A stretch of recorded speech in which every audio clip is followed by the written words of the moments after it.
집에서 이렇게 세 번의 말씀을 드리게 됐습니다. 제목은 다 다른데 그리스도는 만유시요 만유 안에 계신다는 그 말씀 안에 다 연결이 되어 있습니다. 그 말씀 안에서 이 세 제목을 말씀드리고 있습니다. 사도들과 선지자들의 터 위에 우린 사도들이 닦은 터와 선지자들이 닦은 터가 표면적으로 보면 다르지만은 다 한 그리스도라는 터를 닦아 놓았습니다. 창조 때부터 하나님이 자기 택한 백성들에게 하신 그 모든 일들은 다 그리스도를 향하여 있고 그리스도 안에 포함되도록 하신 일입니다. 저는 이제 정말 율법적으로 산 사람입니다. 어릴 때부터 교회를 다니고 이제 고등학교 때 절박한 상황에서 하나님을 찾고 그래서 대학 들어가서 정말 내 인생 이렇게 주신 시간 하나님을 위해 살겠다는 생각을 하고 대학 4년 동안 연애도 한번 못 해보고 그렇게 보냈습니다. 안 한 건지 못 한 건지는 몰랐는데 그리고 목사님 만나고 나서 이 자유한 세계를 맛보고 말씀을 듣다 보니까 조금 속에서부터 화가 나는 게 좋은 시절 정말 다 보내고 좀 진작 만났으면 진작 자유롭게 살았을 텐데 하는 생각이 들었습니다. 억울한 생각이 좀 들어가지고 지금 와서 또 내 마음대로 살 수 있는 것도 아니고 근데 한번 이제 제가 대구 내려와서 토요일마다 양문회 모임에서 목사님 말씀하셨는데 창세기부터 출애굽기 레위기 쭉 말씀하실 때 특히 레위기 말씀하시면서는 이제 젊은 대학생들을 앞에 놓고 굉장히 율법적으로 말씀하시는 거예요. 술, 담배 그 불필요한 걸 왜 하냐? 했다가 끊느라고 애먹는 사람들 봐라. 처음부터 손 안 대는 게 좋다. 이런 말씀을 하시면서 성경 말씀은 우리가 율법이라 할지라도 구약이라 할지라도 지키면 복이 된다. 구약의 시절 달과 별이 비치는 그 밤과 같은 시절이지만은 그 율법은 달과 별과 같은 역할을 한 것이지만은 그것은 어두운 시절 우리를 보호한 것이다. 그것이 나쁜 것이 아니라 저는 그 말을 듣고 너무나 제 인생이 온전하게 해석이 되게 됐습니다. 그 전까지는 내가 이전에는 헛살았구나. 이전에 안 그래도 될 걸 이랬는데 그때는 내가 모르는 시절이라 할지라도 하나님이 나를 보호하셨다. 그것을 통해서 보호하셨다. 비록 율법적이었고 또 인위적이었고 한다 할지라도 내가 그 안에서 얼마나 내 인생이 허비되지 않고 있을 수 있었는가. 그것만 해도 감사가 된다. 이런 생각이 나서 그때 양문회 모임에 가서 이제 뒤에 앉아 듣기만 하다가 그날 아마 제가 처음으로 간증을 한 것 같습니다. 그래서 참 하나님이 우리를 그리스도 안에서 부르셨다는 것은 지금뿐만 아니라 내 전 과거가 해석이 되고 미래가 소망이 되고 내가 전 존재가 구원이 되는 그런 구원이 된다는 것입니다. 두 번째 영과 혼과 육 그중에 이제 혼 얘기를 했는데 제가 말하는 이 의도를 잘 캐치해서 들으셨으면은 영과 혼과 육을 나눌 수 있는 문제가 아니다. 이렇게 들으셨을 줄로 압니다.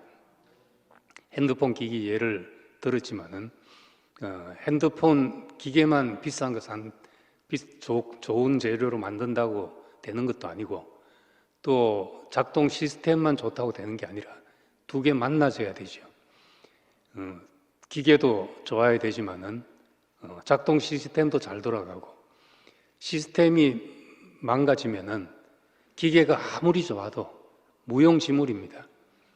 또 시스템이 아무리 잘 돌아가도 기계가 고장나면 그건 끝입니다. 그건 나눌 수 있는 문제가 아닙니다. 그러다가 이제 사람이 주인이 누가 그것을 쓰냐에 따라서 이 폰 가치가 결정이 되죠. 요즘은 핸드폰 가지고도 영화까지 만든다고 그래요. 핸드폰으로 만든 영화가 나올 정도로 이 핸드폰으로 할 수 있는 일들이 많아졌죠. 누구 손에 가냐에 따라서 그렇게 달라진 겁니다. 비유로 하자면 어폐는 있지만은 핸드폰 기계가 6이라면은 작동 시스템이 우리 혼이고, 내가 핸드폰을 들고 있으면 내가 그 핸드폰의 영인 거죠. 내가 불어넣는 어떤 것에 의해서 움직여지는 것이니까. 그러니까 이 핸드폰은 결정적으로 누구 손에 들리느냐의 문제인 것입니다. 인생이 산혼이라는 것은 이 누구 손에 잡히느냐의 문제인 거죠. 우리는 누구 손엔가 잡히게 돼 있습니다. 안 잡히면 아무짝에도 쓸모없는 것이 되는 겁니다. 우리는 단지 인생은 뭔가 그 기능일 뿐인 겁니다. 기능이기 때문에 우리는 스스로는 무엇을 할 수가 없는 존재죠. 그래서 나는 무엇에도 매이지 않는다. 나는 무엇에도 구속받지 않는다. 그 사람은 자기 자신에게 매여 있는 사람이죠. 그런데 그 자기 자신이란 것도 뭔가 들어와서 된 거잖아요. 뭔가 어릴 때부터 본 것이 있고 그것이 난 줄 알고 속아 사는 것이 되는 겁니다. 그러니까 나는 우리가 원점으로 되돌린다는 것은 내가 기능일 뿐이라는 것을 아는 거죠. 나를 붙잡는 분에 의해서 우리가 죽어야 된다, 복종해야 된다는 말이 아니라 우리를 사로잡는 분에 의해서 우리는 복종되게 돼 있고 그 안에서 우리 자신은 사라지게 돼 있다는 이야기입니다. 그러니까 내 나라는 생각하는 것, 내 이성이나 내가 판단해서 한다 하는 이것은 우리가 얼마나 부실한 기초 위에 서 있는지를 알아야 되는 거죠. 내 이해, 내 판단, 이게 우리가 흔들리는 터전 위에 서 있는 것이 됩니다. 그래서 성경에 보면 우리가 세상의 영을 받지 아니하고 하나님께로부터 온 영을 받았다. 그건 어떤 주인이 세상 주인을 만나면 핸드폰은 세상 것이 되는 것이고, 우리 교회 인간을 만나면은 이 핸드폰은 교회 생활에 아주 유용한 도구가 되는 거죠. 어느 영이 들어오냐의 차이란 겁니다. 하나님께로 온 영을 받은 것은 하나님이 우리에게 주신 것이 무엇인지 알게 하기 위해서 그렇다 하는 겁니다.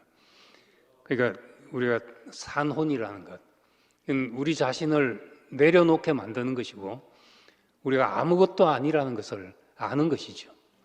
대단한 무엇이란 말이 아니라 그냥 난 단지 누가 나를 사로잡냐에 따라서 무엇이 내 머릿속에 들어오냐에 따라서 우리는 달라지는 것뿐이라는 겁니다. 미국이나 캐나다 이민을 가면은 그 사람의 직업은 공항에 누가 나왔느냐에 따라서 결정이 된다고 합니다. 공항에 편의점을 하는 사람이 마중을 나오면은 가면서 편의점 이야기를 잔뜩 하면은 이젠 편의점만 보이게 되고 편의점을 사게 되고 그렇게 되죠. 세탁소 한 사람을 만나면 그 사람은 세탁소를 하게 된다는 거예요. 저는 갔는데 마중 나온 사람이 목사였습니다. 어쩔 수 없는 길을 가게 됐습니다. 우리 인생이 누구를 만나냐, 누가 내 머릿속을, 내 혼을 선점하냐에 따라서 되는데, 하나님이 우리 인생을 지배하자면 이제 다시 거듭나야 되는 거죠. 리셋 버튼을 누르고 다시 시작해야 되는 겁니다. 그러니까 이 선악과를 먹은 인간, 선악을 알게 하는 일, 선이 무엇이고 악이 무엇인지 이 판단하는 문제를 우리가 가져서는 안 된다는 이야기입니다. 이 선악의 판단은 하나님만 가질 수 있는 일이고 하나님의 절대 주권에 속한 문제입니다. 내가 선악의 판단의 기준을 갖게 되면은 우리는 다 내로남불밖에 못하는 거죠. 내가 하면 다 뭐 좋게 생각이 되고 남이 하면 다 판단이 되고 이런 겁니다. 그러니까 우리는 결코 우리의 좁은 시야와 우리의 좁은 안목과 이런 것으로 내가 절대 판단의 주체가 될 수 없다는 것을 아는 것이 선악과를 내려놓는 거죠. 어떻게 선악의 판단을 안 하고 살 수 있겠습니까? 보이잖아요, 나대로. 그렇지만은 내가 지금 판단하고 있는 것이 절대적이 아니라고 생각을 하는 거죠. 이게 절대적이라고 생각하면 그게 하나님 같이 되는 일인 겁니다. 우리가 가질 것이 아니기 때문에 우리가 선악의 판단을 하고 이것을 절대하면 거기선 반드시 싸움이 날 수밖에 없는 겁니다.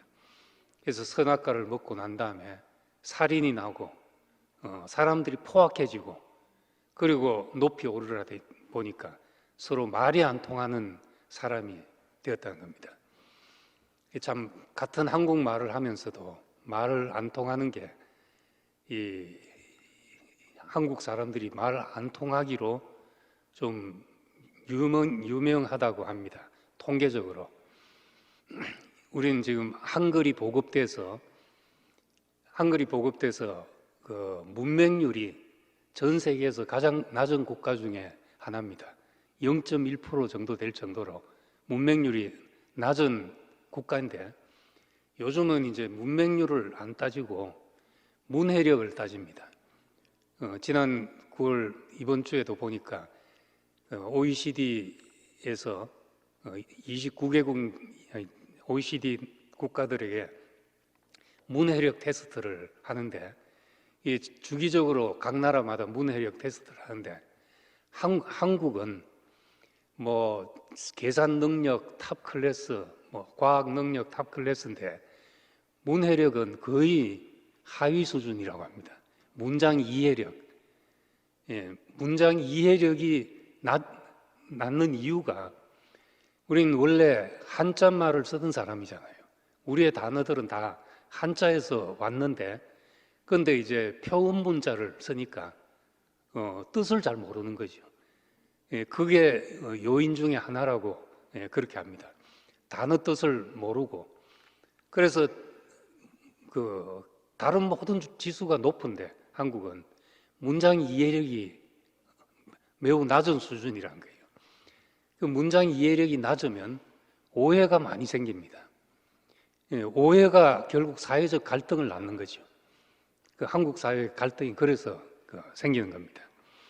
그러니까 우리는 이 마지막 바벨탑 꼭대기에 올라가서 서로 말이 안 통하는 사건, 한국 사회는 다른 이유로 그렇게 됐지만은 우리는 참 한 가지 우리가 받은 은혜는 내 입장을 고수하려고 하지 않기 때문에 그 사람 입장에서 그 사람 말을 듣기 때문에 우리 교회는 그래도 문해력이 높죠. 그 사람 입장에서 이해를 하면은 우리가 거기서 사람이 살아날 수 있는 것이 생기는 겁니다. 그래서 우리가 이것이 이제 이렇게 영과 홍과 육이 서로 분리할 수 있는 것이 아니고 뭐는 맞고 뭐는 아니고 이렇게 가르기 시작하면은 그거는 우리가 시원할지 모르고 예리하게 느껴질지 모르지만은 결국 가면 사람이 갈라집니다. 사람이 다 갈라져 버리게 되면은 치우치게 되고 건강할 수가 없는 사람이 되어버리게 되는 겁니다. 그래서 그리스도는 만유시고 만유 안에 계신다는 말씀 안에 우리 자신을 놓게 되면은 내가 이해하고 있는 것, 내가 아는 것, 하나님의 영원한 경륜 가운데서 한 조각을 내가 붙잡고 있구나. 이렇게 알 때 내가 하나님의 큰 그림 안에 자리매김이 되는 거죠. 내가 어디 있는지를 알게 된다는 겁니다. 그런 의미에서 오늘도 이제 십자가의 말씀 세 번째로 드리겠습니다. 이 말씀도 결론부터 말씀드리면 예수님의 십자가 위에서 십자가에서 하신 그 말씀과 살아서 하신 말씀, 그분의 말씀과 삶과 죽음이 그것이 다른 것이 아니다 하는 겁니다. 그거 다 하나라는 거죠. 우리가 살았을 때 그 말을 못 알아듣기 때문에 죽음을 통해서 그 말씀을 알게 된 것이지, 그분의 죽음과 삶의 메시지가 다르다는 이야기가 아닌 겁니다. 고린도전서 1장 18절에 십자가의 말씀이 멸망하는 자들에게는 어리석은 것이지만은 구원을 받는 사람인 우리에게는 하나님의 능력입니다. 우리가 그 개역 성경에는 십자가의 도가 했는데, 새 번역에는 십자가의 말씀이, 원래 도라는 걸 한자말로 번역을 해서 그런데 십자가의 말씀입니다. 십자가를 통해서 우리에 주신 그 말씀, 이것은 멸망하는 자들에게는 어리석은 것이지만은 구원을 받는 우리에게는 하나님의 능력이다 하는 말씀입니다. 십자가 위에서 우리에게 무슨 말씀을 하셨는가 하는 겁니다. 골고다 언덕에 세 개의 십자가가 있었습니다. 세 사람은 똑같은 방법으로 매달렸고 똑같은 방법으로 처형이 됐습니다. 이 골고다 언덕에 있는 그 세 십자가, 우리가 겉으로 보면 다 똑같은 십자가고 똑같은 방식으로 죽었지만은 우린 옆에 있는 두 개의 십자가는 그걸 보고 우리가 무슨 깨닫는다든지 거기에서 무슨 말씀이 나온다는 이야기는 아무도 하지 않습니다. 가운데 있는 하나의 십자가, 이 십자가만이 우리에게 구속을 발생하는 십자가인 겁니다. 사람을 살게 하는 십자가라는 겁니다. 십자가에 매달면 다 죽는다. 이거 모르는 사람이 어디 있습니까? 부처님도 생자 필멸이라고, 태어난 것은 다 죽는다. 인류 역사에 동서고금을 막론하고 안 죽는다는 사람이 어디 있었습니까?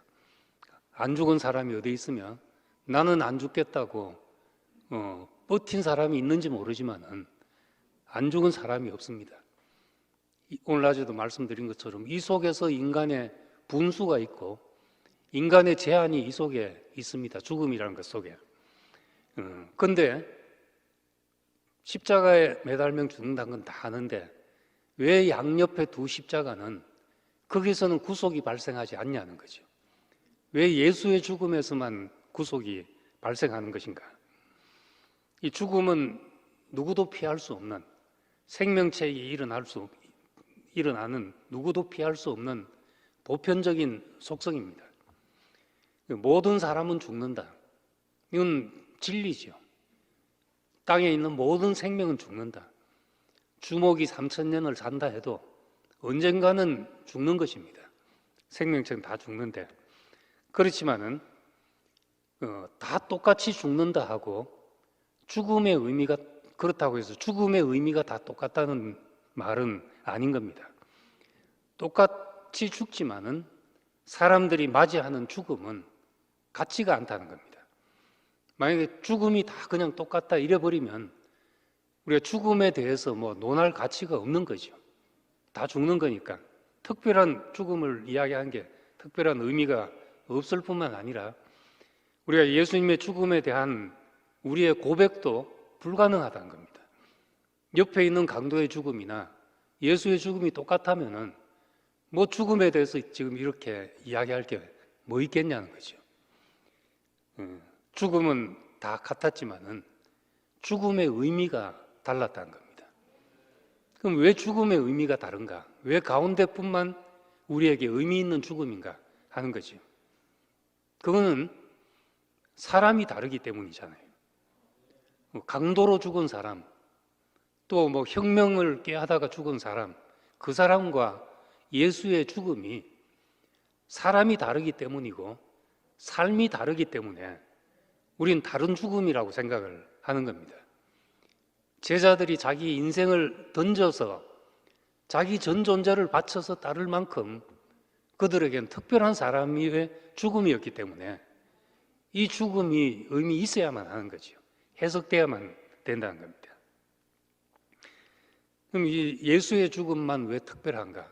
그분의 죽음만 왜 특별한가? 우리가 뒤집어 생각을 하면은 만약에 예수님이 부처님처럼 80세를 살다가 죽으셨다. 33세에 십자가에 달리지 않고 80세까지 살다가 촛불 꺼지듯이 그렇게 죽었다. 그렇다면은 예수가 우리에게 구원자가 될 것인가 하는 문제입니다. 어떻게 생각하십니까? 예수님이 더 오래 사셨어도 여러분들의 구속자입니까? 예? 아니면 33세에 십자가에 죽었기 때문에 우리의 구원자가 된 겁니까? 답을 해보셔야 됩니다. 예.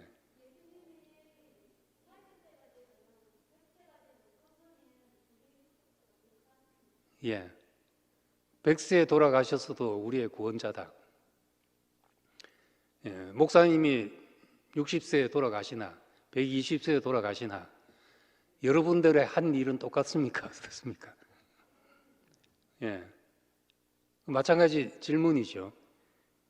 예수님이 세례 요한처럼 그러면 일찍 돌아가셨다 하더라도 십자가에 안 달리고 감옥에서 죽었다면 그래도 예수의 죽음은 세례 요한과 다른 우리의 구원의 죽음이겠냐 하는 거죠.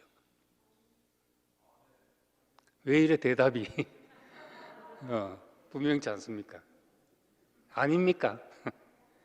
만약에 십자가에 달리지 않고 다른 방식으로 죽었다면 우리의 구원자가 아닙니까?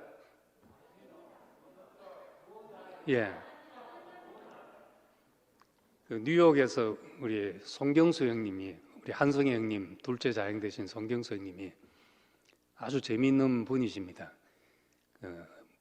머리도 좋으시고 기발하시고 이제 여호와 증인이 찾아와서 전도를 하더래요.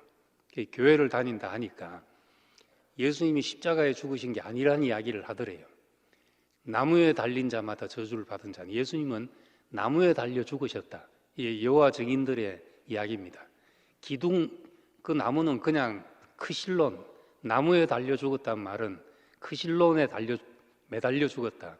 그냥 나무 기둥이란 말이라는 겁니다. 그러면서 십자가는 원래 콘스탄틴 황제의 군대의 기호와 같은 그런 것이었다. 예, 그것이 기독교의 상징이 됐으니까 기독교는 예수의 군대가 아니고 기독교는 지금 콘스탄틴의 군대가 돼 있는 거다. 이렇게 여호와 증인들은 얘기를 합니다. 그 이야기를 듣고 이제 송경수 형님이 뭐라고 하신가 하면은 예수가 나무 기둥에 달렸던 십자가에 달렸던 그게 무슨 상관이냐? 예수가 사각의짝에 달려 죽었어도 그분은 나한테 같은 의미다. 사각의짝에 달려 죽었으면 예수가 아니냐?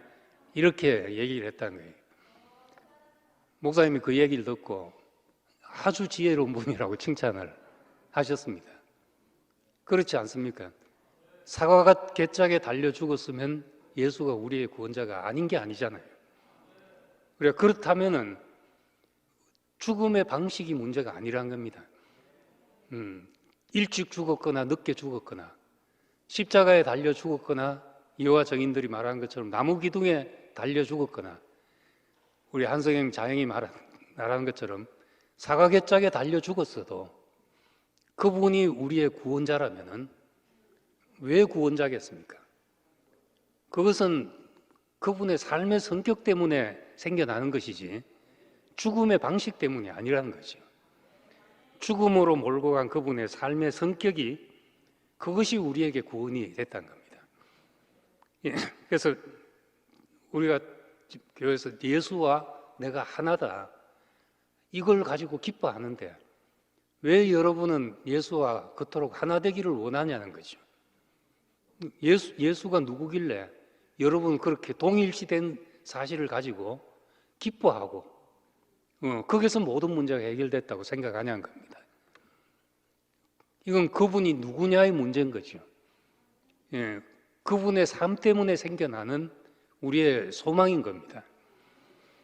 그분의 삶이 지금까지 우리와 살았던 삶과 다른 특별한 삶이었기 때문에 이 사람은 아버지께로부터 온 사람이구나 하는 우리와 다른 삶의 방식 때문에, 삶 때문에 우리는 그분과 하나 되기를 갈망하고 그분 안에 포함되기를 우리의 구원이라고 생각하고 기뻐한다는 겁니다. 그런데 이제 그분의 그런 말씀과 삶을 가능케 했던 것이 또한 죽음이기 때문에 우리에게 이 예수의 죽음이라는 것은 우리에게 소중한 것이죠. 죽음 자체가 무슨 특별한 방식이, 특별한 효력이 있는 것이 아니라 그것을 가능케 했던 그분의 삶과 그분의 어떤 말씀을 가능케 했던 그 원천, 그것의 근원이 죽음이기 때문에 우리에게는 그분의 죽음이 소중한 죽음이 되고 보배로운 피가 된다는 말인 겁니다. 그래서 우리가 보통 사람들의 이 삶과 죽음을 보면은 보통 사람들의 삶과 죽음은 꼭 일치되지 않을 때가 많습니다. 옛날에 한 분이 그 북한에 있는 김일성 수령께서 돌아가셨을 때 막 화를 내는 거예요. 하나님 이럴 수가 있습니까? 하면서 저 사람은 그렇게 수많은 사람을 피 흘려 죽게 하고 민족을 갈라놓고 이러고 80몇 세까지 살다가 고통도 안 당하고 한순간에 저렇게 죽을 수가 있습니까? 너무 불공평하지 않습니까? 하고 그건 그 살았던 삶과 죽음의 방식이, 성격이 다르기 때문이죠. 보통 사람들은 이 삶과 죽음이 다르기 때문에 억울한 죽음도 있고 허무한 죽음도 있고 어처구니 없는 죽음도 있고 그런 겁니다. 정말 잘 살다가 아름답게 살다가 밖에 나가서 접시물에 엎어져서 코께서 죽었다 이런 사람도 있을 수 있으니까 그때는 이 삶과 이 죽음이 연결이 안 되는 거죠. 그래서 예수님도 우리가 처음 제자들이 예수님의 죽음을 맞닥뜨렸을 때 삶과 죽음이 달라서 이해되지 않았던 겁니다. 연결되지 않았던 겁니다. 그러니까 역시 제자들한테는 억울한 죽음이고 허무한 죽음이고 어처구니 없는 죽음이었죠. 그런데 뭔가 그들에게 새로운 빛이 비춰오고 새로운 눈이 열리고 나니까 그 죽음은 삶과 죽음이 하나인 하나님의 말씀이었다는 것을 다시 깨닫게 되고 발견하게 된 겁니다. 그의 삶과 죽음이 하나이기 때문에 그의 죽음이 우리를 그의 삶 안으로 인도하게 되는 겁니다. 예, 다른 사람은 근원적인 우리의 운명과 위임과는 상관이 없는 죽음을 맞닥뜨릴 수도 있고 하지만은 예수에게는 그분의 말씀과 그분의 삶과 그분의 죽음이 하나라는 것을 우리가 발견하게 되는 겁니다. 그분 말씀으로 삶으로 죽음으로 아버지를 나타내신 분이죠. 요한복음 17장에 보면은 내게 주신 사람들에게 내가 아버지의 이름을 나타내었습니다. 이렇게 고백했습니다. 이건 살았을 때 하신 말씀이잖아요. 살아서 그분이 하신 일은 우리에게 아버지를 나타낸 일을 하신 겁니다. 그런데 그분의 죽음은 역시 아버지의 나타나심입니다. 그의 죽음에서 참으로 하나님이 해방돼 나오신 것이죠. 그 죽음은 하나님을 우리에게 완전하게 우리의 육체에서 해방시키셔서 하나님을 나타낸 일이니까 우리가 그 죽음의 의미를 알면 그의 삶에서 하신 일을 죽음을 통해서 완성했구나 하는 것을 우리는 이제 고백하게 되는 것이죠. 살아서 하신 일과 죽음을 통해서 하신 일이 하나구나. 소크라테스가 생각했던 죽음은 나의 해방이지만 죽음이 육체 속에서 우리 영혼의 해방이지만 예수의 죽음은 우리의 죽음은 우리 인생을 통해서 하나님을 해방시키는 일인 겁니다. 내가 죽었다가 내가 소생한 것도 아니고 내가 이제 자유다 하는 것이 아니라 거기서 하나님을 해방시키는 죽음이었던 거죠. 그래서 우리는 예수의 그 말씀을, 예수님이 그 말씀을 하셨지만 사실은 그 말씀을 하시는데도 말씀 속에서 우리가 깨닫지 못했던 겁니다. 그래서 비유로 하고 했지만은 깨닫지 못했고 제자들까지도 죽은 자 가운데서 다시 살아난 것을 알기까지 그 말씀을 깨닫지 못했습니다. 또 그의 삶으로 보여주셨지만은 그 삶의 그분의 행위 속에서 우리는 그분이 너무 특별하구나 하고 생각을 했지 저것이 우리 운명이구나, 나구나 하는 것이 생각되지 못했던 겁니다. 그렇지만 이제 그 삶과 죽음에 다 이 심히 십자가의 말씀이 있었던 것이죠. 그래서 예수님은 살았을 때도 나는 부활이요 생명이다. 꼭 죽어서 몸이 다 살아서 부활이라고 말씀하지 않고 살았을 때도 나는 부활이요 생명이다. 이렇게 말했던 겁니다. 그 살았을 때도 죽음을 말씀하신 것이죠. 근데 우리는 그때 깨닫지 못하고 우둔해서 십자가에 가서 죽은 자 가운데서 다시 산 것을 본 후에야 제자들은 그 뒤에도 다시 하나님의 비추심이 있어가지고 그것을 이제 깨닫게 되고 십자가의 말씀을 전하게 됐던 겁니다. 그러니까 그의 죽음에서 그의 삶의 특징을 더 또렷하게 보게 된 거죠. 그 살아서 하신 말씀이 무슨 말씀인지 그 죽음의 말씀을 통해서 우리는 완전하고 확실하게 깨닫게 됐다는 겁니다. 그럼 예수님이 살았을 때 한 말과 죽음을 통해서 한 말이 달라서가 아니라 우리가 그때는 몰랐던 것을 알게 되고 나니까 살아서도 그분은 죽음을 살아내신 분이구나, 이 자리를 살아내신 분은 이렇게 안 것입니다. 우리 장례식장에 가보면은 살았을 때는 그분이 뭘 하고 사는지, 뭐 농사를 짓나 직장에 다니면 돈을 버나 뭘 하고 사는지 잘 모르는데 장례식장에 가보면 그분의 생애가 그런 거 다 걷어내지고 그분이 무슨 의미였는지가 명료하게 드러날 때가 참 많습니다. 그걸 우리는 추수라고 그러잖아요. 껍질 다 벗겨내고 알맹이를 건져내는 거죠. 그래서 우리는 장례를 치르면서 많은 것을 추수하게 됩니다. 인생을 추수하게 되죠.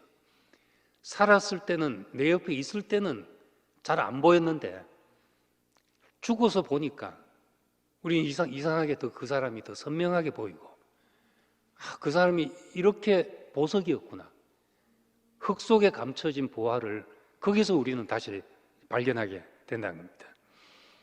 죽어야 그 사람이 보일 때가 있는데, 그러니까 그 삶을 알자면은 죽음 안에서 온전하게 이해하게 되는데 우린 또 죽음을 이해하자면은 마찬가지로 또 그 삶을 봐야 되는 거죠. 왜 예수의 죽음이 옆에 두 사람과 똑같이 죽었는데 왜 이 사람의 죽음이 다른가? 왜 이 사람 안에서 우리는 구속되는가? 그 이유를 다시 삶으로 가봐야 우린 알 수 있게 되는 겁니다. 이건 마치 동전 양면과 같은 것이죠. 우리가 따로 분리하고 이것만 취하고 저거는 버리고 할 수 있는 성질이 아니란 겁니다. 그럼 예수님의 삶을 다시 우리가 한번 들여다보면은 그분의 삶의 주안점은, 삶의 핵심적인 특징은 하나님을 아버지라고 한 것입니다. 죽음으로 내몬 성격도 바로 이 문제 때문이죠. 하나님을 아버지라고 부른 것 때문에 죽음으로 내몰리게 됐던 겁니다. 그럼 그 삶의 가장 핵심적인 특징은 예수는 하나님을 아버지라고 불렀다는 거죠. 나는 하나님의 아들이야 하고 돌아다녔단 말이 아닙니다. 나는 상속자다 하고 돌아다녔단 말이 아니라 하나님은 내 아버지다 하고 돌아다닌 겁니다. 그것은 율법 속에서 다 종되어 사는 사람들이었는데 예수님은 거기서 마음이 만져졌던 거죠. 아버지의 마음이 보여졌던 겁니다. 그러고 나서 보니까 자신의 모든 근원이 하나님이라는 것을 고백하게 된 거죠. 하나님을 아버지라고 부르는 것은 내 모든 근원이 아버지에게 있습니다 하는 고백과도 같은 것입니다. 그래서 이 고백은 우리를 종의 세계에서 아들의 나라로 옮기는 것이요, 우리를 세계를 바꾸는 말씀인 겁니다. 그냥 지 혼자 하나님을 아버지라고 부른 것이 아니라 우리 모두를 흑암의 권세에서 아들의 나라로 옮기시는 말씀이었던 거죠. 그래서 말씀 보면 나의 양식은 나를 보내신 이의 뜻을 행하며 그 일을 온전히 이루는 것이라 그렇게 했습니다. 나의 보내신 이의 뜻을 행하는 것이다. 이게 예수님 진짜 사람 아닙니까? 나는 내 뜻대로 하려고 하지 않고 나를 보내신 이의 뜻대로 하려고 한다. 사람으로서 당연한 말씀을 하고 계신 겁니다. 스스로 말하는 자는 자기 영광만 구한다. 내가 했다 이거는 자기 영광을 구하는 거죠. 그런데 나는 다 받은 것을 말한다. 보내신 이의 영광을 구하니까 내가 언제 내 영광을 구하고 있냐? 보내신 분을 말하고 있지 않냐? 그래서 아버지라고 하고 있지 않냐? 그러니까 예수님의 말씀은 참되다는 거죠. 우리가 내가 말하는 이 모든 것이 내가 받은 것인 줄 알면 그 사람은 참된 사람이죠. 어린애들은 받은 줄 모르기 때문에 네 어디서 그거 알았냐 하면 다 내가 알았다고 생각하거든. 내가 알았어. 내가 해야 돼. 내가 이게 어릴 때 특성입니다. 그런데 알고 보면 다 받은 것이죠. 저도 지금 하고 있는 말이 다 받은 것이죠. 어디 내가 지어낸 말이 하나 있겠습니까? 어디서 들었던 것이고 20대 때부터 목사님 말씀을 들었으니까 저는 표현이 내 식으로 될 뿐이지 제가 지금 말하고 있는 건 다 목사님한테 들은 이야기인 겁니다. 그러니까 다 받은 것을 말하고 있는 거죠. 예수님도 그 이야기를 하고 계신 겁니다. 아버지께서 내게 하라고 주신 일을 내가 이루어서 아버지를 세상에서 영화롭게 했습니다. 이렇게 말했습니다. 또 어떤 청년에게는 오늘 밤 내 영혼을 도로 찾으리니 내 가진 것이 네 것이 되겠냐? 이거는 그냥 훈계하는 말씀이 아니라 자기가 그런 사람이라는 겁니다. 누가 나를 내 재판 나눠주는 재판관으로 삼았느냐? 내가 너 그 재판한 사람이냐? 나는 오늘 밤이라도 하나님이 부르시면 갈 수밖에 없는 사람이다. 자신의 고백을 그렇게 말하고 있는 겁니다. 이건 너무 당연하잖아요. 그런데 이 너무 당연한 말이 사실은 우리에게도 당연한 말이어야 하는데 왜 우리는 이 말이 당연하지 않냐는 거죠. 예수님은 이것이 하나님과 올바른 관계에서 다 나온 말입니다. 하나님이 아버지가 되고 자기의 모든 것의 근원이 되었을 때 이렇게밖에 말할 수 없는 거죠. 우리도 태초에 하나님이 나를 창조하셨다. 나는 피조물이구나. 피조물에 불과하구나. 이렇게 했을 때 우리 모든 것이 내려놔지고 우리는 이 말을 고백할 수밖에 없습니다. 피조물, 사람의 올바른 자리에 있으면 이렇게 고백하는 말이 당연한 말이죠. 그리고 생각해보면 우리에게 다 맞는 말인데 우리는 실상 이게 안 되잖아요. 왜 안 되냐 하는 게 문제인 겁니다. 예수님은 우리가 봐서도 당연한 사람의 길을 가셨는데 우리도 사람인데 이 고백이 안 된다는 겁니다. 나는 내 영광을 구하고 싶고 내 뜻대로 하고 싶고 보내신 이의 뜻이 아니라 내 계획을 성취하고 싶고 우리가 다 그런 사람이었잖아요. 이것은 예수님에게는 생명이지만은 아담에게는 심판이 되는 말씀이었던 겁니다. 생명이 다르기 때문에 예수님에게는 당연한 생명의 말씀이 아담에게 심판이 된 것이죠. 산상수훈에 있는 모든 말씀들은 우리에게 심판되는 말씀이 너무 많습니다. 음욕을 품는 자마다 다 간음한 자다. 돌 맞아 죽어야 될 사람이다. 그럼 돌 맞아 안 죽을 사람 한번 손들어 보십시오. 손들면 고자든지 병신이든지 그런 거 아니겠습니까? 형제를 미워하는 자마다 살인한 자다 했는데 살인 한 번 안 한 사람 한번 손들어 보십시오. 우리가 다 심판되는 말씀들밖에 없습니다. 그 보면은. 근데 왜 예수님은 그 말씀을 하셨는가? 우리를 심판하려고 하신 것이 아니라 그것이 자기에겐 생명이기 때문에 그렇게 말씀하신 겁니다. 자기 생명을 내놨는데 누구에겐 심판이 되는 거죠. 우리도 마찬가지죠. 우리가 어떤 간증을 하는데 그것이 어떤 사람한테는 심판이 되어버리는 것이거든요. 그건 우리가 누구를 치려고 하는 말이 아닌데도 그런 일이 생기게 되는 겁니다. 제자들은 예수님에게 영생이 있다는 걸 알았습니다. 너희도 가려느냐? 선생님 말씀이 너무 어렵습니다 하니까 너희도 가려느냐? 그러니까 베드로가 말하기를 영생의 말씀이 계시매 우리가 어디로 가오리까? 영생의 말씀이 있는 줄 알았고 그분 자신이 영생인 줄 알았습니다. 그런데 왜 베드로는 도망이 갔는가? 그 영생이 어디서 나오는지를 몰랐기 때문에 그렇다는 겁니다. 우리는 예수님이 동산에서 나온 사람이라는 것을 알게 됐습니다. 그 안에 생명이 있었으니 이 사람은 생명나무 열매구나 하는 것을 알았던 거죠. 알았지만은 우리는 동산으로 가는 길을 몰라가지고 우리가 길을 모르는데 어찌 갑니까? 우리에게 길을 가르쳐 주십시오. 이렇게 물을 수밖에 없는 사람이었던 겁니다. 근데 길을 가르쳐 줘도 그 사람 자신이 우리 생명이 되지 않으면 가르쳐 줘도 이건 알 수 있는 문제가 아니죠. 우리 교회의 어떤 방식을 우리 교회 살아온 것을 그대로 가르쳐 줘도 다른 데서 따라하기 힘듭니다.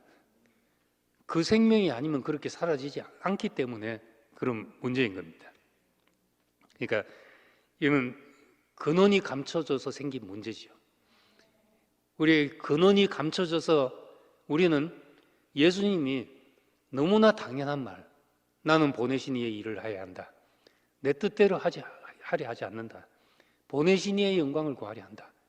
당연한 말을 했음에도 불구하고 우리에게는 그 근원이 감춰져 있기 때문에 예수님은 우리를 그 근원 안으로 이끌기 위해서 십자가로 이끌지 않으면 안 됐던 겁니다. 죽음으로 데리고 가셔야 했던 거죠. 말씀과 삶을 이해하자면은 죽음의 자리로 가야지 그것이 온전히 우리에게 이해되기 때문에 우리를 그렇게 이제 끌고 가신 것입니다. 그래서 우린 그렇다면 이 예수 그리스도, 우리는 예수님이 어디로 우리를 이끌고 가셨는가? 우리는 쉽게 에덴 동산 안으로 이끌고 가셨다. 또는 창세기 1장, 2장에 있는 하나님이 지으시고 보시기에 심히 좋았던 그 사람 안으로 우리를 회복시키려고 데려가셨다. 이렇게 이제 얘기를 합니다. 그러면은 하나님 보시기에 심히 좋았던 동산 안에 그 아담과 이는 내 사랑하는 아들이요 내 기뻐하는 자라 했던 예수와 같은 것인가? 다른 것인가? 하는 거죠. 우리가 예수의 구속이 동산 안으로 회복되는 것이라면 그럼 지음받은 그 아담과 예수 그리스도가 같습니까? 예? 같습니까? 같다면 우리는 또 타락할 가능성을 갖게 되잖아요. 또 똑같이 선악과 먹을 수 있고 또 홍해를 건너야 되고 또 그런 일이 또 생길 수 있는 거죠. 우리는 왜 그 모든 것이 우리에게서 끝났다고 고백을 하는가? 그건 예수 안에 있기 때문에 그렇다는 겁니다. 그럼 예수 안에 있는 것이 어떻게 다른가? 바울은 첫사람 아담은 산혼이 되었다는 것 같이 마지막 아담은 살려주는 영이 되었다 이렇게 말했습니다. 이 말은 산혼이란 것은 어제 말한 것처럼 기능이란 말이죠. 어떤 하나님 쓰실 수 있는 기능이 되었다. 핸드폰 박스를 풀고 새 것을 샀을 때 보기에 심이 좋다 한 것처럼 우리 그것이 산혼이라는 겁니다. 그런데 살려주는 영이 됐다. 살려주는 영이 됐다는 것은 그것이 바로 하나님의 목적인 거죠. 우리를 사람을 살게 하는 영이 되기 위해서, 구속이 일어나는 사람이 되게 하기 위해서 우리를 지었으니까 아담이 기능이라면은 마지막 아담 살려준 영은 하나님의 목적에 성취인 것이고 이렇게 하려고 우리를 지었다 하는 그 사람이었던 겁니다. 아담이 질그릇이었다면은 그냥 그릇을 왜 만들어 놨겠습니까? 뭘 담으려고 만들어 놨잖아요. 예수 그리스도는 보화를 담은 질그릇이란 겁니다. 보화를 담았기 때문에 더 이상 다른 것을 담을 필요가 없고 이 보화를 담은 그릇이다. 이렇게 된 것입니다. 이 그냥 빈 그릇에는 뭐가 담길지 모르는 상태죠. 그릇은 잘 만들었지만은 사탄이 와서 씨를 뿌릴지 모르는 빈밥과 같은 상태라는 겁니다. 그래서 아담이 유혹을 받을 수 있는 사람이라면 예수는 음부의 권세가 이길 수 없는 강화된 생명이라는 것입니다. 아담이 하나님의 목적으로 지은 사람이면 예수는 하나님의 목적이 성취된 사람이다. 그래서 우리를 아들 안으로 불러 모으시고 예수 안으로 우리를 불러 모으시는 겁니다. 우리가 에덴 동산 안의 사람으로 회복된다 하는 그것은 우리의 무화과 잎을 벗기기 위해서 그런 것이지 그 자체가 목적이 아니라는 거죠. 우리가 죽음을 이야기하는 것은 그 사람으로 거듭나게 하려고 하시는 것이지 죽어 있는 상태가 우리의 목적이 아닌 거죠. 우리는 원래 이렇게 지어졌다. 아무것도 아닌 것이 지어졌다. 그 상태를 하나님이 쓰신다. 그래서 다시 우리는 그 첫사람 아담을 주목하게 되는 겁니다. 그 사람으로 돌아가자가 구호가 아니라 원래 우리는 거기서 시작했구나 하는 것을 발견하는 것이란 겁니다. 그래서 우리는 이 십자가 안에 와서 십자가의 말씀, 십자가는 꼭 말을 해서 말씀이 아니라 십자가가 말씀입니다. 우리가 여기 들어올 때 뭐 컵을 가지고 들어오지 마시고 뭐 하고 말을 하는데 그것보다 누군가가 옆에 있는 쓰레기들을 다 치우면서 나가는 걸 보면은 그게 말씀이죠. 그게 우리가 가져온 쓰레기를 다 치웁시다 하는 말씀이거든요. 말보다도 더 강한 이제 바디 랭귀지죠. 몸으로 하는 말인 겁니다. 그 몸으로 하는 말 가운데 가장 강력한 말이 죽음으로 하는 말씀인 겁니다. 그래서 십자가의 말씀이 모든 것을 파하는 권세가 되고 모든 이론을 파하고 하나님 대적하에 높아진 것을 파하고 모든 생각을 사로잡아 그리스도께 복종케 하는 하나님의 죽음의 말씀인 것이죠. 예수 그리스도의 죽음의 말씀인 겁니다. 그래서 말씀과 삶과 죽음은 우리가 알고 보니까 다 살아서도 그 말씀을 하셨고 그분이 하셨던 모든 일이 그걸 말하려고 하셨다는 것을 알게 됐습니다. 그래서 우리는 예수 그리스도를 십자가의 말씀이라고 할 뿐만 아니라 말씀이 육신이 되신 분이라고 그분의 전 존재가 우리에게 말씀이었다고 그렇게 이제 고백하게 되는 겁니다. 그분은 어떻게 성육신한 분이 되었는가? 그분의 일거수일투족이 하나님에게서 나지 않았으면 그렇게 말할 수 없는 성질이기 때문에 그분의 말씀은 다 하나님의 말씀인 겁니다. 내가 한 말은 왜 하나님의 말이 안 되고 예수의 말씀만 하나님 말씀이 되냐? 내가 한 말은 핸드폰 이야기도 섞여 있고 뭐 이것저것 섞인 게 많습니다. 그런데 예수의 말씀을 우리가 알면 알수록 불에 단련한 7번 단련한 점검처럼 뺄 것이 없는 말씀이에요. 아무도 아니라 할 수 없는 말만 하신 겁니다. 그래 그 말씀을 보면은 입이 떡떡 막히는 말씀들을 하고 계신 거죠. 서기관들은 하나님의 말씀만 연구해서 가르치는 사람입니다. 서기관이 요즘 말로 한 판사들입니다. 판사들, 법관들이죠. 이 율법이 그 사회의 법이었으니까 율법을 전공한 사람들이 법관들이잖아요. 오늘 국회 가서 참 그 말잔치하는 말 토론하는 데 가보면 다 법관 출신들이거든요. 예. 그 말로서 자기의 옳은 것을 입증하고 하는데 탁월한 사람들이죠. 그런 사람들이 한마디에 입이 딱딱 막히는 말씀을 하셨으니까 아무도 아니라 할 수 없는 말씀, 거기서 정말 우리가 고백하기에 1.1획도 뺄 수 없는 그런 말씀을 하고 계시고, 하나님께로부터 나지 않았으면 어떻게 이런 말을 하겠는가, 이런 일을 하겠는가. 그래서 그분을 하나님의 말씀이라고 하고 하나님의 일이라고 하고 하나님이 보내신 자라고 우리가 이제 고백하게 되었습니다.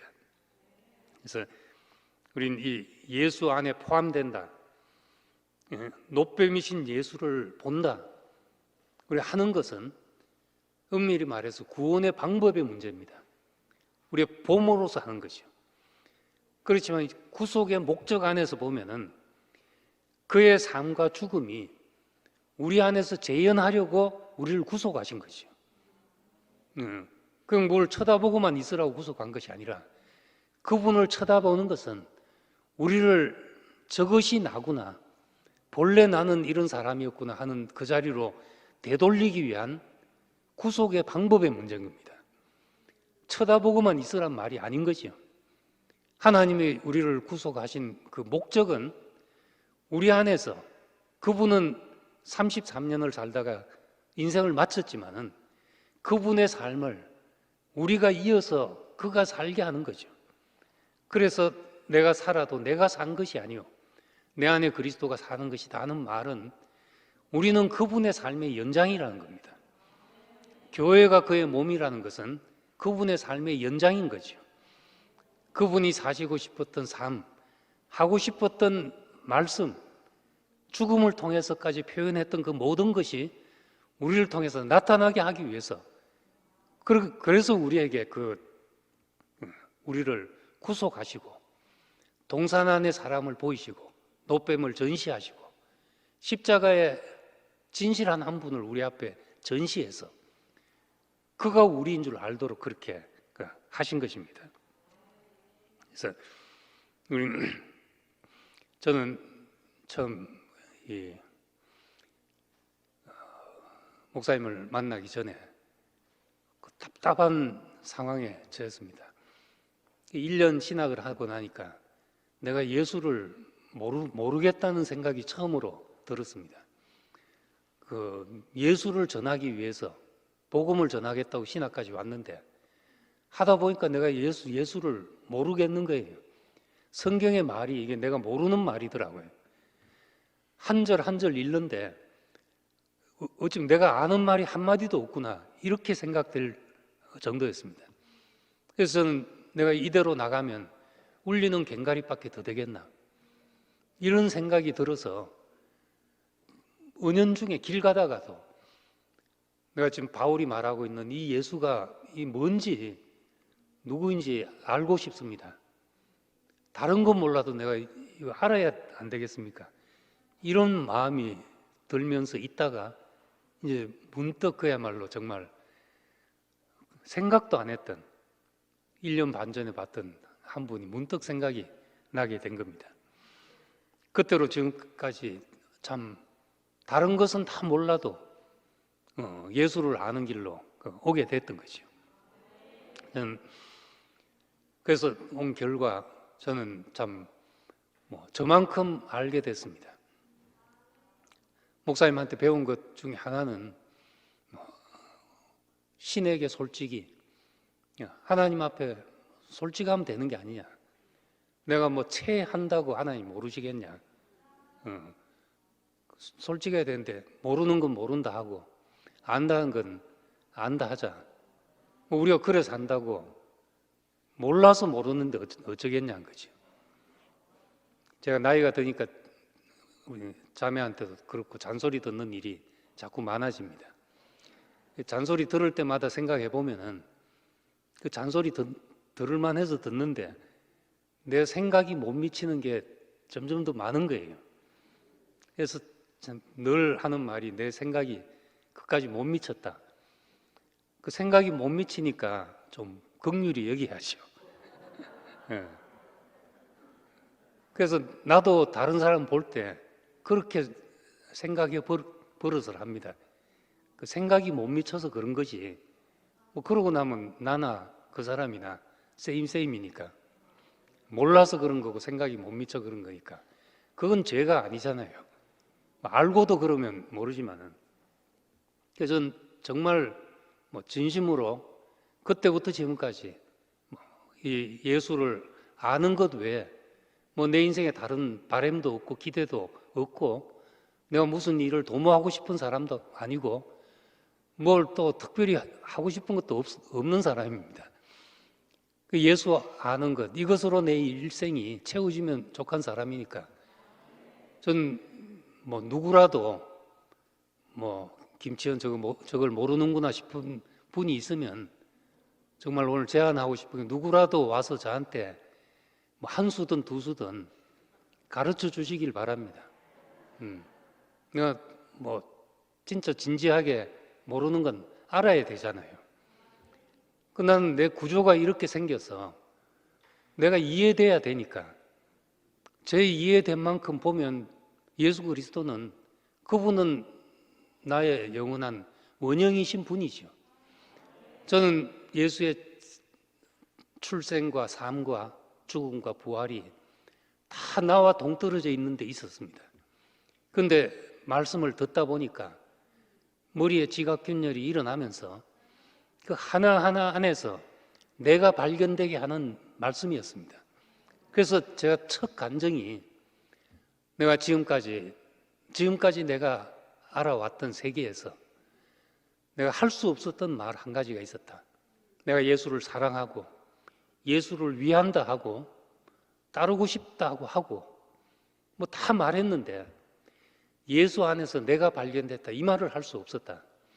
그런데 목사님 말씀을 듣고 나니까 내가 예수 안에서 발견이 된다. 난 성경에 이런 구절이 있는 줄도 몰랐습니다. 저는 빌립보서를 대학 때 외우려고 들었던 사람입니다.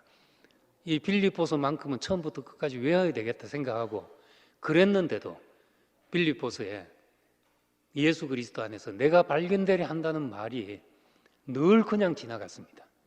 모든 것을 잃어버리고 배설물로 이기고 그리스도를 얻고 그까지는 달달달 외웠는데 그 안에서 내가 발견된다. 이 말을 한 번도 깊이 생각 안 하고 지나갔던 거죠. 그런데 말씀을 듣고 한 4년이 지나서 처음으로 예수 안에서 내가 발견된다. 내가 이 말을 할 수 없었구나 하는 것을 고백하게 됐습니다. 그러고 나서 보니까 처녀에게서 난 것도 그것이 예수님만의 어떤 특별한 신화가 아니라 내 자리인 거지요. 처녀에게서 났다는 이야기가 여자의 후손이란 말과 같은 말이고 5 여자의 후손이란 말과 같은 말이니까 우리는 다 그렇게 사람들이 간 길에서는 살 수가 없고 길이 아닌 길을 열지 않으면 살 수 없는 사람이었기 때문에 우리한테 다 길이 열린 거죠. 도저히 길이 없는 세계에서 다른 길이 열려야 사는 사람들이었습니다. 예수님께서 침례를 받으시고 나왔는데 하늘이 열렸다. 하늘의 성령이 비둘기같이 임하셨다 하는 것은 그건 단순히 세례가 단순히 의식이 아니라 예수님의 그 처한 시대의 상황과 절망적인 상황, 사방이 막힌 그 상황에서 침례는 물속에 빠져 죽는 거잖아요. 제가 캐나다 가기 직전 거창에서 수련회를 할 때 94년도에 다 마치고 이제 용추 계곡에서 수영을 할 때 빠져 죽을 뻔하지 않았습니까? 그때 다들 수영을 배워가지고 수영을 잘해가지고 용추 계곡에서 둘씩 수영 시합하자고 가는 거예요.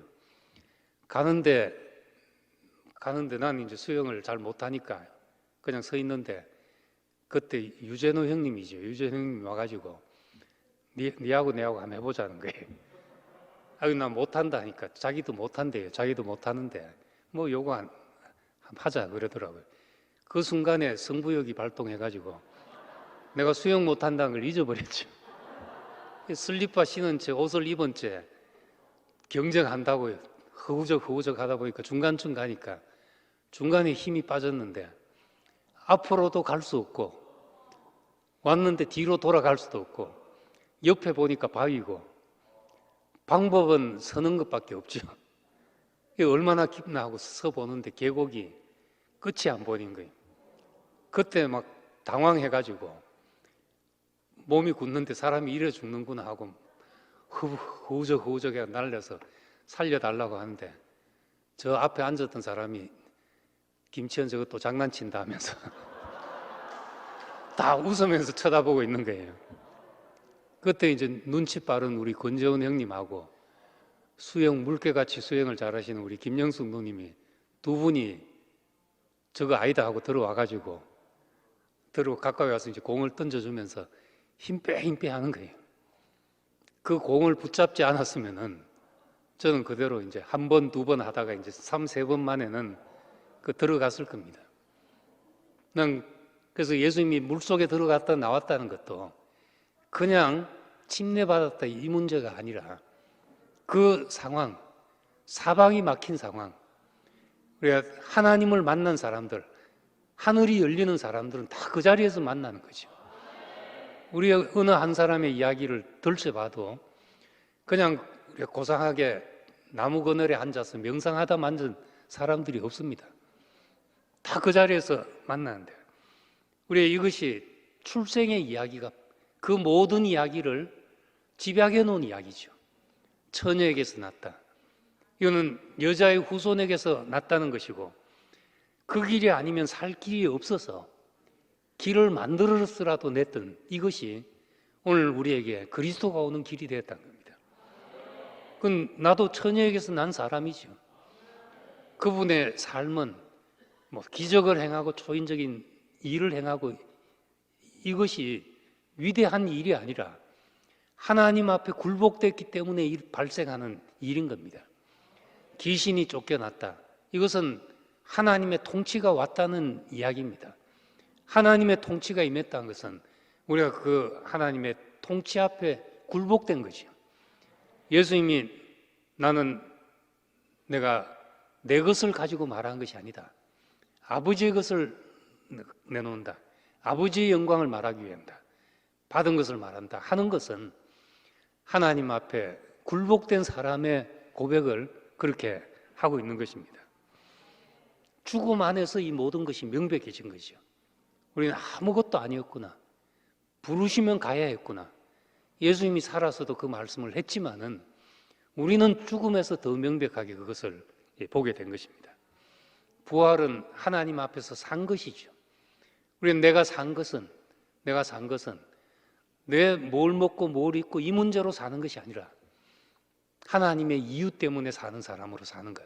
이게 참 하나님 앞에 살아있는 것이죠. 예수님이 그 길을 갖고 우리는 다 그 안에 포함되어 있는 사람이란 겁니다. 죽음 안에서 우리가 그분 안에 포함되니까 부활 안에도 포함되고 출생과 삶과 보좌 우편에 앉으심과 그분의 전 존재 안에 우리가 포함되어 가지고 완전한 구속을 누리게 되는 겁니다.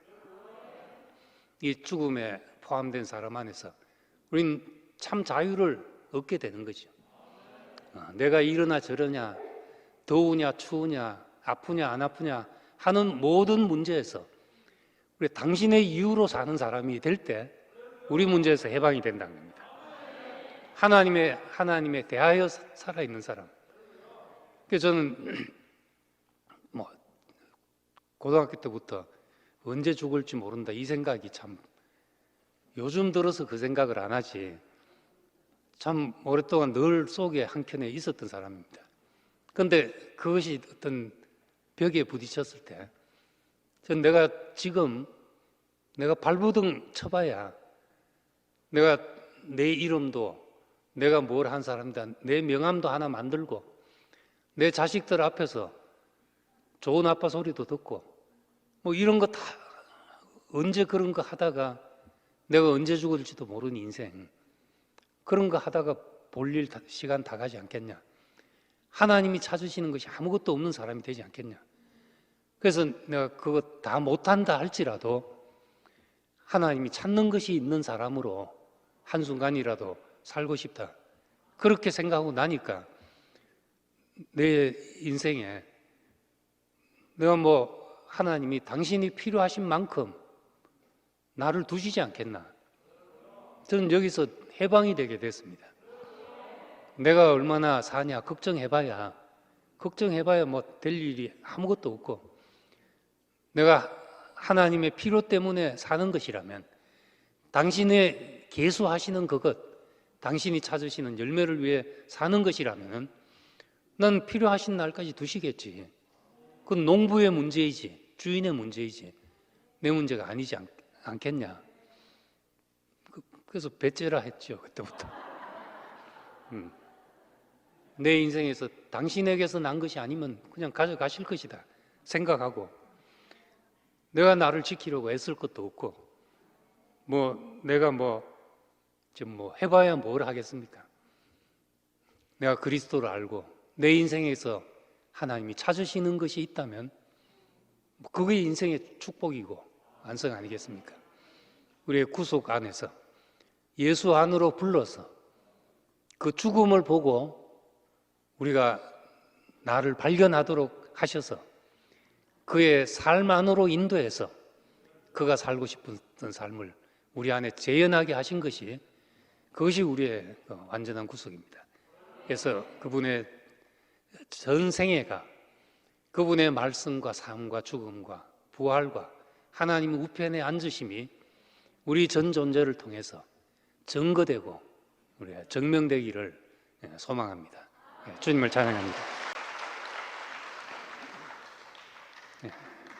아버지 하나님, 참 우리는 주인을 몰라서 방황했고 이 산혼에 오만 세상에 많은 것들이 우리 인생을 채워서 우리가 무엇을 위해서 사는지 모르는 존재였습니다.